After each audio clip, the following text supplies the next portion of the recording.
అమ్ముకున్నట్టు మీరెందుకు అమ్ముకోలేదు?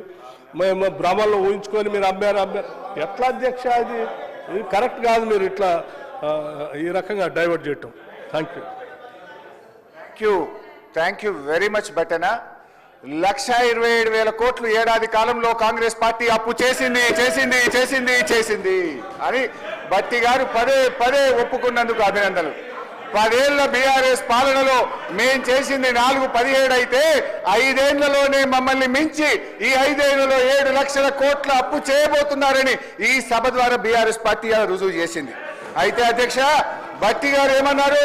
మీరేం చేశారన్నారు. ఏం చేశానో చెప్తా వినండిక. ఏం చేసినాం అధ్యక్ష?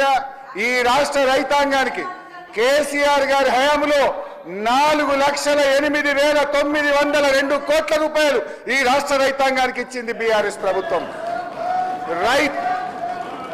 రైతు బంధు కింద 73,162 కోట్ల రూపాయలు ఇచ్చాం. రైతు బీమా కింద 5,465 కోట్ల రూపాయలు ఇచ్చాం. లోన్ వేవర్ కింద 28,000 కోట్ల రూపాయలు ఇచ్చాం. పవర్ సబ్సిడీ కింద 65,000 కోట్ల రూపాయలు ఇచ్చాం. ఇరిగేషన్ రంగంలో 2,37,000 కోట్లు ఖర్చు పెట్టాం. ఈ రాష్ట్ర రైతాంగం మేలు కోసం 4,08,000 కోట్ల రూపాయలు ఈ రాష్ట్ర రైతుల కోసం బీఆర్ఎస్ ప్రభుత్వం ఖర్చు పెట్టింది అధ్యక్ష. దాని ఫలితమే బీఆర్ఎస్ ప్రభుత్వ హయాంలో ఎంతో అద్భుతంగా మేలు జరిగింది. ఇవాళ ఎట్లా జరిగింది?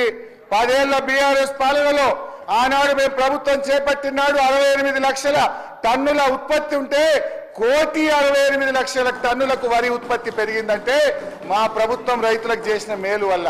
సాగు విస్తీర్ణం 1,31,00,000 ఎకరాల నుంచి 2,22,00,000 ఎకరాలకు 68% పెరుగుదలతో సాగు విస్తీర్ణం పెంచి మేము చూపించాం.